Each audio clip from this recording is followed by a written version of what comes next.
A few weeks ago, I was invited to go to an event called Festool Recharged. This event was actually free to sign up for on Festool's Instagram. They had posts about it and stories about it, but I do think there were a limited number of sign-up spots. Up until this point, I have never gone to any kind of woodworking convention or event. And after seeing some of the experiences people were having on social media, I have been keeping my eye on events like Workbench Con and the Woodworking Festival. So when I got an email to go to this Festool event, I was over the moon excited. If there was a heck yes button to accept, I would have definitely clicked on that. So, what is Festool Recharged? Well, it's an event where Festool showcases their newest and not yet released products. And today, I'm gonna be telling you about my experience there. At about 9 a.m., we got in the car and drove 2.5 hours to Austin, Texas. The event was scheduled to start at 12:30 and we got there at 11:30.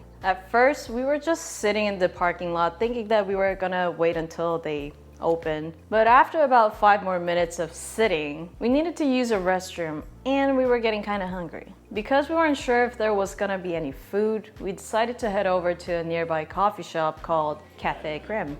It was a super cute cafe in a business building with kind of a whimsical look. We got a scone to share and hung out for about 15 more minutes before heading back over to the building. Once we got back, we realized that we were still 10 minutes early. And because we could no longer contain our excitement, we decided to just walk up and see if we could go in. And they said yes. At the front, we filled out our information and got a cute little welcome package. The coolest item was their mini sustainer, which, if you don't know, is Festool's word for containers. They systemize their containers and therefore sustainer. Genius. After receiving our gifts, we began our walk around the event. The space itself wasn't huge, shaped like an oval and with stations around the perimeter featuring different tools. In the center was a big pop-up display with their tools looking really nice and fancy. And there was a photo station where you could take pictures with the Festool logo. Then at the end of the loop was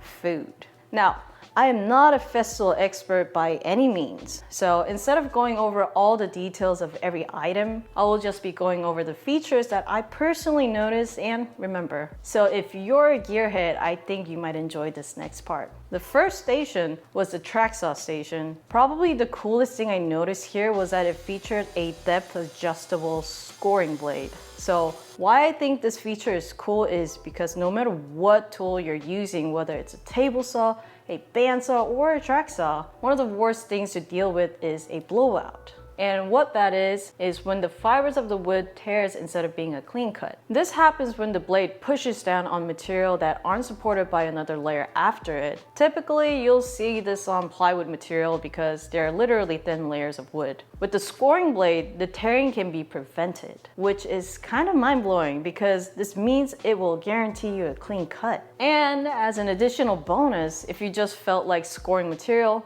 you can do that as well. The second station was the earbud station. I would have never guessed for Festool to come out with earbud, but when I think about it, it makes sense. Hearing protection is a huge part of woodworking, and for a company so invested in technology, why not put that energy into hearing protection too? The thing is, I really like the earbuds I have right now. They're the Bose Quiet Comfort noise canceling earbuds. I bought them over a year ago and the noise canceling has been fantastic for me, especially in the wood shop. But when talking with the representative, I was told that the Festool earbuds were unique in the sense that it would be able to filter out noise according to safety standards. Now, I don't know if the Bose earbuds meet those standards or not, and I didn't actually get to try out the earbuds, so I still have questions about their sound quality. I think the reason I didn't ask to try them out was because I was a little worried about putting things in my ear that were out for demonstration. So until I try them out and see for myself, I'm gonna be sticking with Bose for a while. Festool, if you want me to give your earbuds a shot, let me know. The third station I visited was the table saw station, and here was where I met the legendary Sedge. Now, I've seen sedge everywhere for a long while now. And when I walked up to this area, my honest first reaction was, oh wow, it's him. When you hear him talk in person, you'll notice that he is incredibly charismatic and you can see everyone literally gravitate towards him. As he demonstrated the table saw, I remember going, wow, many times. And then suddenly he stopped the presentation for a brief second to say, do I know you from somewhere? How are you? Doing good, how are you? Have I met you? You look really familiar. I've seen your face a lot from... Oh! Hi. As you can see, I started blushing because this was technically my first encounter with someone who recognized me in public. And it happened to be from sedge. I think that's what it feels like to be a little starstruck. We had a bit of playful conversation before he continued to demonstrate the Festool table saw. One of the coolest things that I remember from this table saw is the fact that the blade height, angle, language, and the measuring system, meaning imperial or metric, can all be adjusted by the computer screen. I'm pretty sure there are several more things that can be done within the computer system, but what caught my eye is the ability to adjust the angle from the computer. At home, I have a digital angle finder that I use on the table saw, but even with this device, there's still some room for human error. With it literally built into the saw itself, you're guaranteed yourself an accurate and consistent angle every time. This is something I've never seen in a job site or tabletop table saw. Number 2, the table saw blade can be shared interchangeably with their track saw. I don't know if other brands have this kind of interchangeable feature or not, but this was the first time that I've seen it. And while it wouldn't be a feature I would go out of my way for, it is a pretty cool one to know that you have. The third cool thing I remember about this table saw was that when you insert the miter gauge attachment, the left side of the table can actually unlock and become a sliding table. This will extend the crosscut capacity and help you make steeper angle cuts safely. All of these features are things that I wouldn't be surprised to see on large industrial type table saws, but to see them all jam-packed in a compact size was pretty mind-blowing. Despite all of these awesome features, I think that I personally still wouldn't get one yet. The reasoning is because it is a little too small for the scale of projects I've been working on, and I really like the safety feature of my saw stuff. 40 years from now, if I were to retire from large objects altogether and move away to an island like Hawaii, where I committed to making smaller objects for the rest of my day, I could definitely see myself with one of these. The next 2 stations were the miter saw station and the concrete grinders. And because I wasn't too interested in these areas, I ended up skipping them. Next up were the drills. Hand drills for everyday use are all fine to me. You pull the trigger and get it done. But once you start throwing on bigger bits, like a hole saw bit, you start to hear about how they're notorious for being aggressive and getting caught if you're not being cautious. The cool feature that Festool has added to their drills is an automatic shut-off feature. While the drill is running, if the drill twists at a certain speed, the drill will automatically shut off. With the traditional pull trigger system on drills, I think that there's no real way to count on the human instinct to constantly let go of the trigger on time once it starts spinning. So with this shut-off feature, you get really nice peace of mind that you won't be having any injury on your wrists. A+ in my book. At the next station was a reciprocating saw. Honestly, I don't think that there was anything fancy about it, but I did get to cut a 2x8 with it. At the beginning, I didn't fully engage the saw on the board, so it started rattling a lot. But after getting halfway down, I butted up the saw up against the board and the cut went down much smoother. It was by far the loudest tool in the space, and I also got a few compliments on how straight my cut was.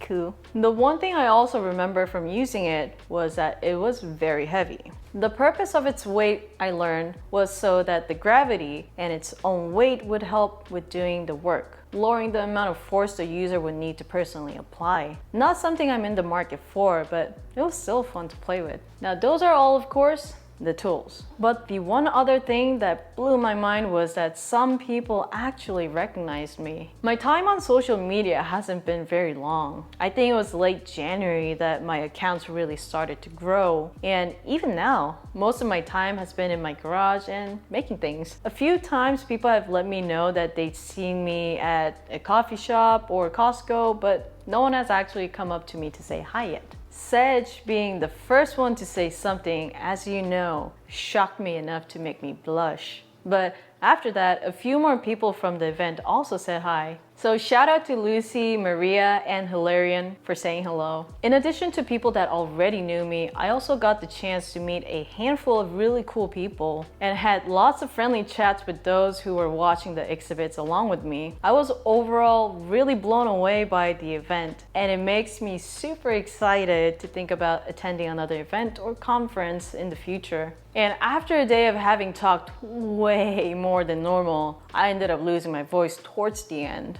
My experience here was super fun, and I highly recommend that you keep up with their social media channel. From time to time, you'll see them post about upcoming events, and I think they're super neat to go and check out. In my opinion, I don't think that people should be going to events with the intent to see what they should buy next. Unless, of course, you got that kind of money, then of course, go ahead. But instead, I think it's a good idea to go with the intent of learning, to see what's going on in the industry and where the trends are going. At the very least, I think it's a good opportunity to meet others in the industry. Because as we all know, you never really know what could happen from a simple interaction, whether it's the day after or even 5 years from now. The next event that I will personally be attending is Texas Woodworking Festival in Austin. This event is going to be on August 26th and 27th.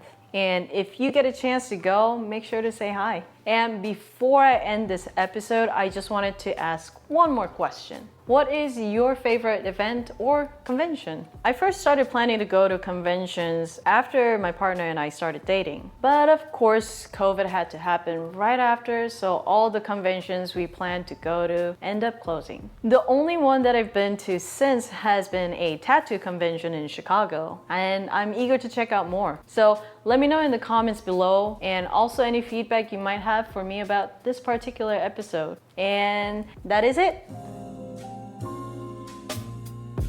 Hello and welcome to today's post-show session. I first wanted to say thank you to everyone who has been supporting my channel, whether it be through comments, likes, DMs, or emails. Right now, as you probably know, I'm 100% in crunch time mode to get a bunch of projects done before my big trip to Korea. And because of that, Dawn and I have been running around and working it even harder than normal. That's all to say that your feedback has really kept us going during the most difficult of times. I also wanted to give a super big shout out to all of my Patreon members. I really appreciate that you guys have stuck with me through this journey. A good handful of you have stuck with me since I started in 2022. And especially since I'm taking the risk to never making another cutting board, just know that your support means a lot. Thank you all. Do let me know what your thoughts are on this episode if you have the time, and I'll see you in the next episode.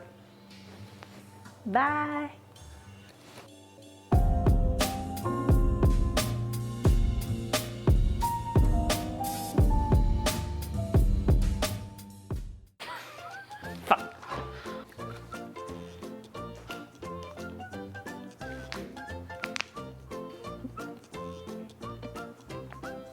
At the beginning, I didn't fully engage the saw on the board, so it started rattling a lot. I don't know if that's why.